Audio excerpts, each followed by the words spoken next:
mga lods, biyernes na naman. Magpapagas muna ako.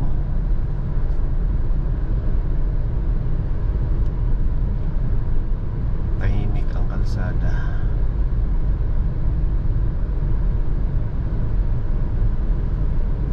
Linisan ko muna yung dashboard.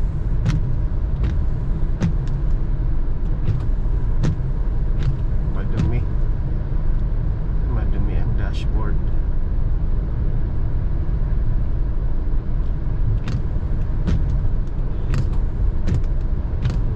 Pasira na yung wiper blade, kailangan mapalitan na to.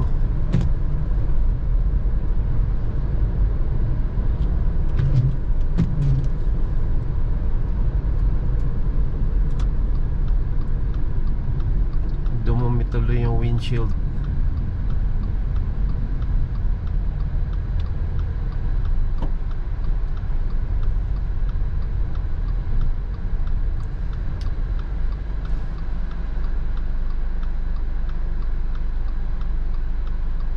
Dumumi tuloy. Ayan na, pasok.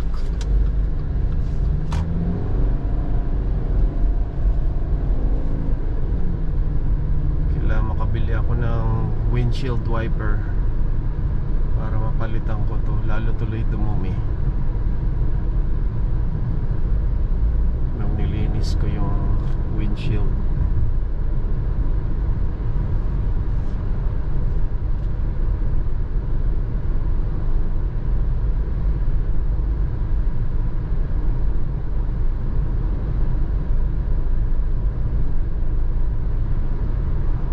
Dahan-dahan lang dito kasi merong speed trap. Yan, nalampasan ko na yung speed trap. Ayos, pwede na mag 40. 35 lang yung speed limit dun.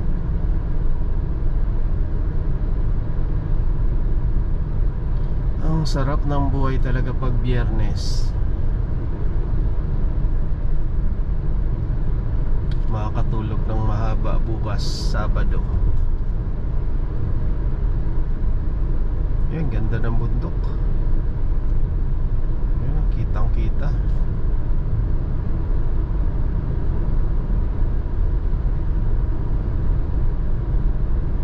Maghahanap ako ng murang gas ngayon kasi mahal na naman ang gas.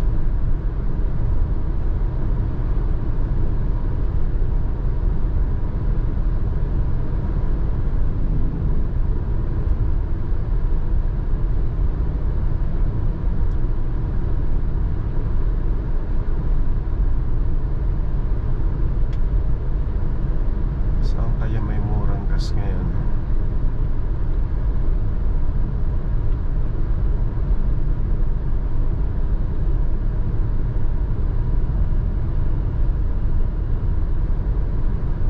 medyo umiinit na mga kaibigan ang New Mexico. 87 degrees Fahrenheit na ngayon ang temperature.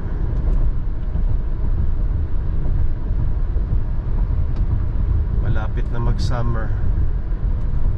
Ano na po ngayon dito? May 15, 2026, Biyernes.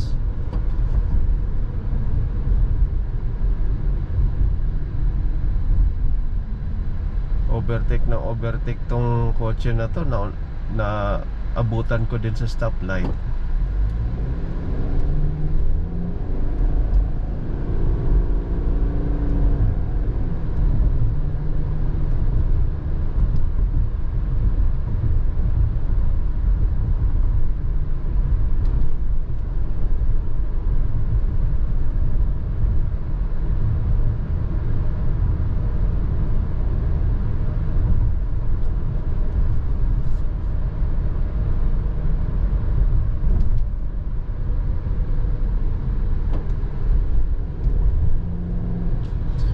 Na po yung bayan ng Rio Rancho, New Mexico, mga kaibigan. Nakauwi na yung mga tao ngayon, kaya medyo konti na lang yung mga sasakyan. Ano na po, Ano oras na ba? 6:39 PM. Yan, simple lang po ang Rio Rancho. Ang mga business buildings po dito nasa tabi lang ng kalsada. Kasi po napakalawak ng lugar ng New Mexico.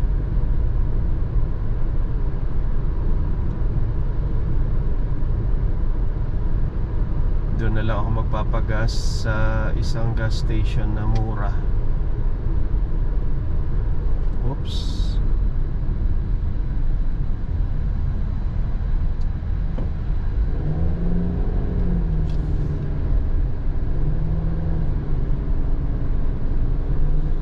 Sa Circle K, magkano ba dito? $4.36. Medyo mahal. Ayoko dyan. Ang talas ng mata ko sa gas price. Kasi laki rin po ng matitipid eh. Kanyari makatipid ka ng 10 cents per gallon. Naku, malaki na yun pag naipon. Ikaw magpapa-full tank ako, di nakaipon na, ay nakatipid na. Tapos i-convert mo sa peso yung natipid mo from US dollar to peso, di ang laki na ng natipid. Ganoon na lang po ang motivation. Ayaw nga pala, magwi-withdraw nga pala ako. Dito ako sa kabila. Magwi-withdraw muna ako bago magpagas.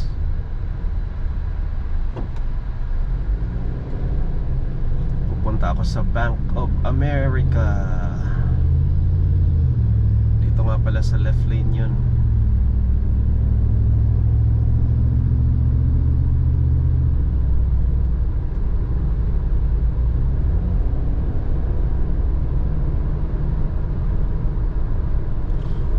Saan na ba yun?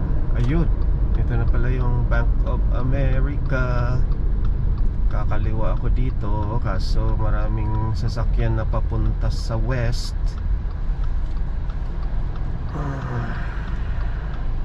Ganyan po ang direction dito sa US. Pag sinabing west, yun yung kung saan lumulubog yung araw. Pag sinabing east, kung saan sumisikat yung araw. Yun po yun.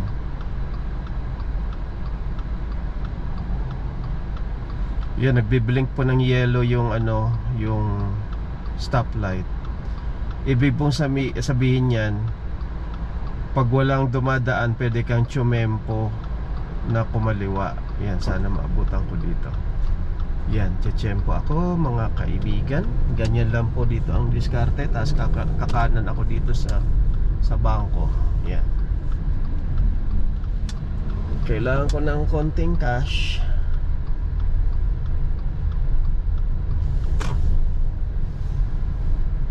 Babaunin ng anak ko bukas.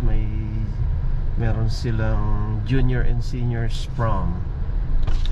Walang baon. Walang baon ang bata.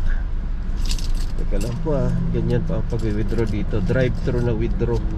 Hanapin ko lang yung card ko. Ayun. Mag-withdraw ako ng $120. $100 baon ng anak ko. Tapos 20 sa akin pang taya sa loto. Baka sakali.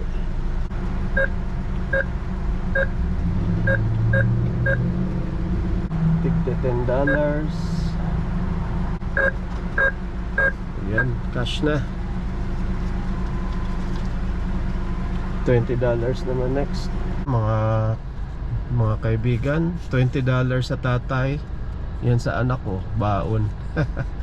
Konti na lang natitira sa magulang. Ay nako.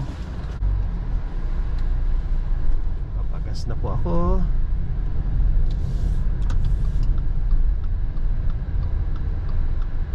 Kakaliwa ulit ako dito. Ayun, pasok.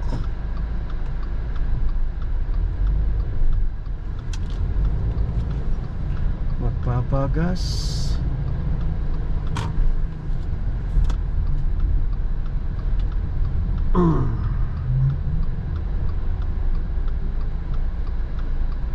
Malapit na po mag-summer, mga kaibigan. Sawa na kami sa malamig na panahon dito sa US. Yan, kaliwa ulit ako dito sa main road ng Southern Boulevard sa Rio Rancho, New Mexico, United States, Earth. Kompletong address eh. Yan, 40 miles per hour lang po dito ang speed limit sa Southern Boulevard. May mga speed traps din po dito, kaya sunod tayo sa speed limit. Usually naman hindi ka naman agad titikitan yan. Ang sabi nila, pag lumampas ka daw ng, pag umabot ka daw ng 11 miles above the speed limit, kunyari 40 miles per hour ang speed limit, umabot ka ng 51, yan, pwede ka daw tikitan yan. May multa ka na $150. Naku, malaking pera na yun.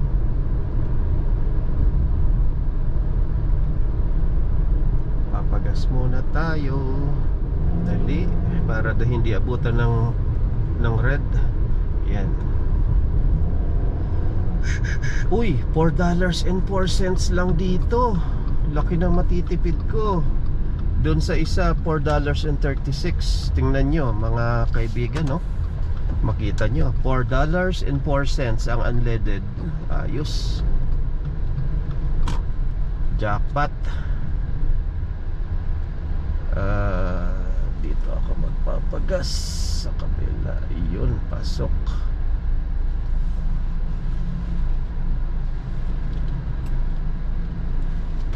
Yan po. Nandun yung papagas muna ako mga kaibigan.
Ako 7.62 gallons, $4.04. Wow, ito na yung pinakamura ngayon kasi $4.36 dun sa kabila. So malaki yung natipid ko.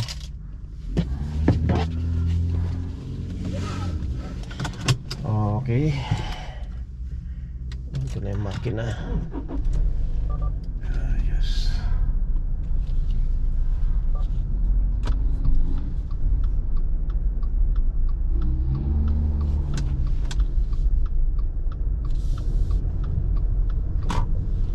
Dito po ako ngayon sa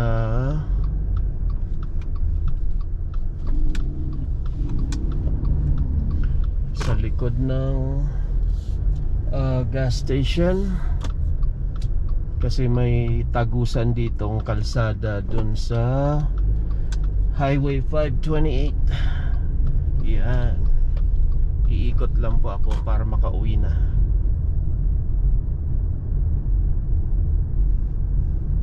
Kasi tinitsempuan ko po yung mababang gas kapag nagantay pa ako kinabukasan, mamaya baka bigla na namang tumaas yung presyo ng gasolina.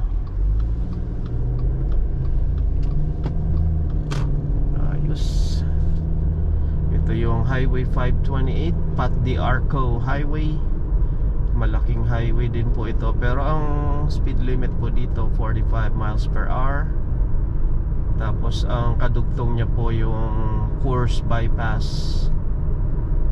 Pagkatapos ng Coors Bypass, Coors na, papunta na to ng south.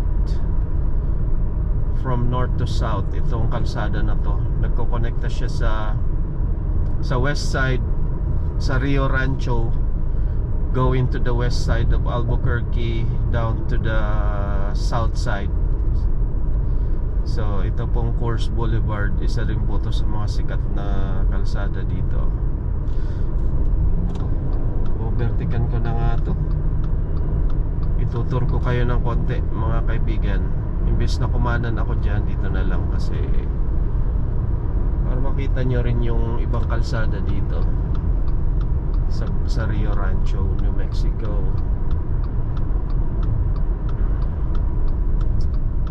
Bale, in-advertise nga pala tong Rio Rancho sa buong United States, kaya tuloy dami nang lumilipat dito. Pang 31st daw po ito sa mga syudad dito sa US na ideal para mag-raise ka ng family. So ibig sabihin tahimik yung lugar. Kasi nga naman po nagkalat din yung mga pulis dito. Tapos yung mga tao kahit papano mas sumusunod sila sa batas. Sa batas ng trapiko din.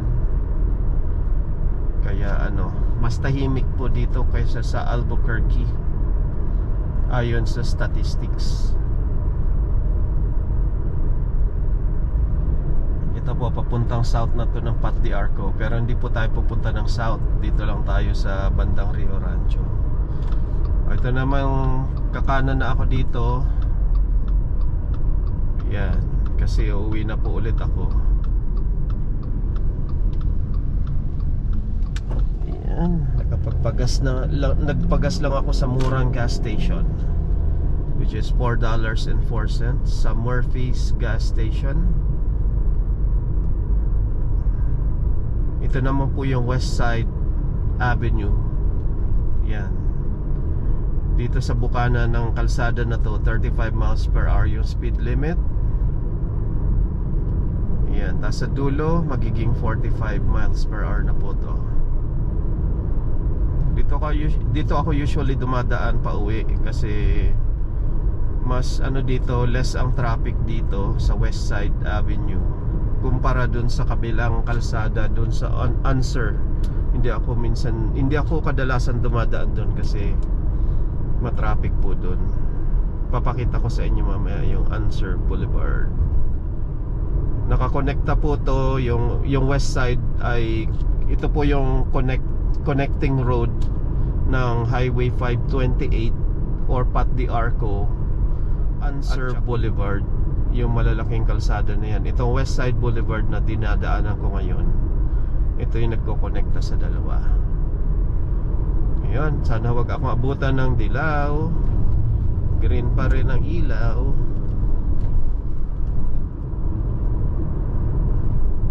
Yan, maaliwalas yung kalsada dito. Bale, 6:59 PM na po, pero maliwanag pa. Ibig sabihin, nagbabadya na yung summer season dito sa US.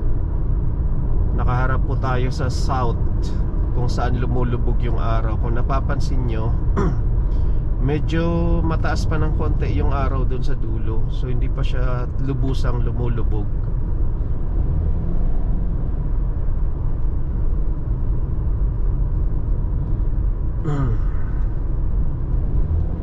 Bukas po kasi kaya ko kinargahan tong kotse kasi annual physical examination ng parang annual physical wellness ng aso ko na si Chubby Boy. Dadalhin namin sa Albuquerque sa PetSmart.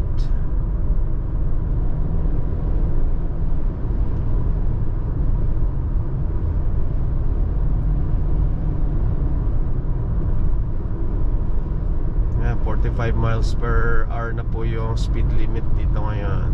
Pero ang tingnan yung iba, ang bibilis ay hindi ako tulad nila. Hindi ako tulad nila na parang nagkakarera. Pare-pareho lang naman makakarating sa paparoonan. Tingnan nyo, pag nag-stoplight yan, maabutan ko din sila. Hindi ko makuha ang logic, ba't sila nagmamadali lagi.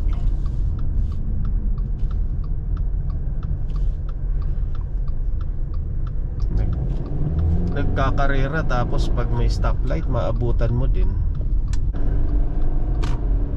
O, ito na po yung Anser Boulevard. Kakakanan ko lang po sa Anser from West Side Boulevard. Pag rush hour po hindi ako masyadong dumadaan dito kasi maraming sasakyan.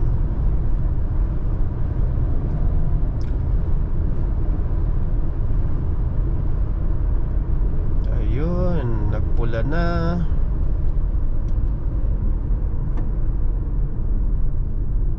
Pumula na siya.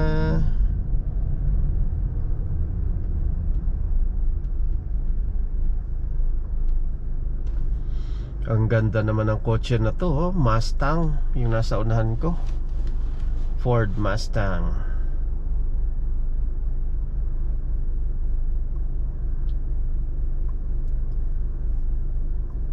Ito pong crossroad na to, Cabezon po ang tawag dyan. Pag kumanan ka dyan, ano po dyan, yan tinatawag na upper middle class yung neighborhood.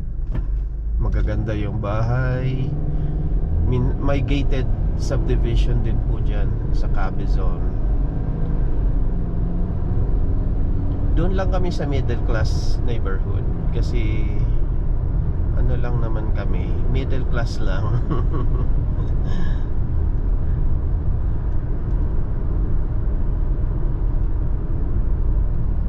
Kumbaga nakakaangat-angat lang ng kaunti. Yung mga taga Cabezon, yan ang tinatawag na nakakaangat. Yun, hindi kaunti. Nakakaangat talaga yan. Ayan po, pauwi na ako ngayon. Nagsisignal light na ako. Turning left to Southern Boulevard. Uy, Tesla truck. Tesla truck po yan mga kaibigan. Yung sa unahan ko. Hindi pa napapanahon para mag-Tesla ako. Kasi hindi ko gusto yung forma, parang kahon eh. Pero ano kasi, ewan ko, parang kakabahan ako niyan kapag nag long drive. Kasi pag wala kang makitang charging station, patay na. Pwera lang siguro kung ang battery capacity or ang power capacity ng Tesla is medyo matagal maubos ang battery, yon pwede siguro. Sabihin natin every 1,000 miles kada charge. Ayun, pwede yun. Magte-Tesla na ako nun. Kasi ayoko namang charge ng charge tapos kakabahan ka na pag nag long drive ka. Pag naubusan ka ng battery dyan, magdala ka na lang siguro ng extra battery sa Tesla mo o kaya kung ano man yung electric car. Ito na po yung Southern Avenue. Ito na po yung kalsada na bigla siyang nagme-merge, kumikipot sa dulo. 40 miles per hour po dito, tapos sa dulo magiging 35 miles per hour. Yan, magme-merge dyan. Kaya dito, bigayan lang dito. Yan, may araw kasi doon na kakanan na yung mga sasakyan, magme-merge na sa kanan. Kaya ako dito alalay lang kasi yan, baka mag-cause ng aksidente kapag binilisan ko. Ganyan lang po ang technique dito. Ay, ang sarap pag Biyernes. Yung pinakapaborito kong araw talaga yung Biyernes. Kasi alam ko na hindi ako magmamadali kinabukasan. Makakatulog ng mahaba. Pwede makapag red wine ng kaunti mamaya. At saka pwedeng makapag movie marathon. Kaso may trabaho pa rin ako bukas. Kumuha ako ng isang pasyente bukas. Sayang din eh. Pangbayad din sa mga utang-utang yan eh. Kaya kumuha ako ng patient. Yung kinuha ko, ano lang yun, admit i-admit ko lang siya sa home health. Yun. Kumbaga mahaba din yun, mga 1 hour and a half yun, kasi i-evaluate ko yung pasyente. Maraming i-fill out na documents, electronic documents, hard copies.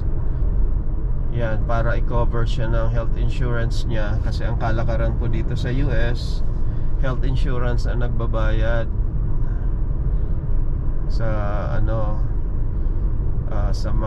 sa hospital, sa home health services. Yun, health insurance po ang nagbabayad.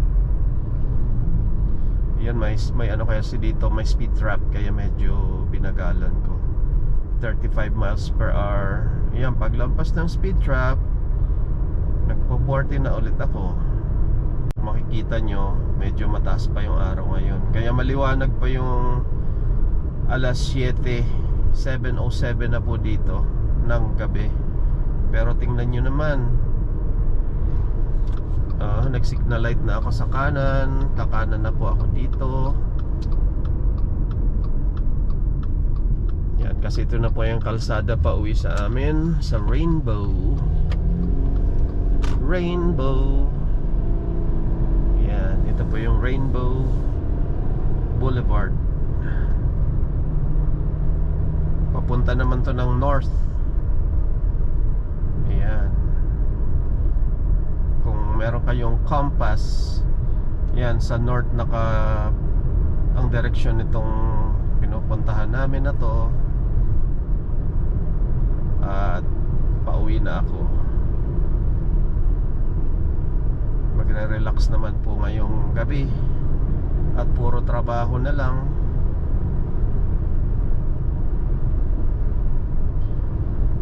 %31 na lang yung battery ng GoPro ko Sige po mga kaibigan, at kita-kits na lang sa susunod. At uuwi na ako. Bye!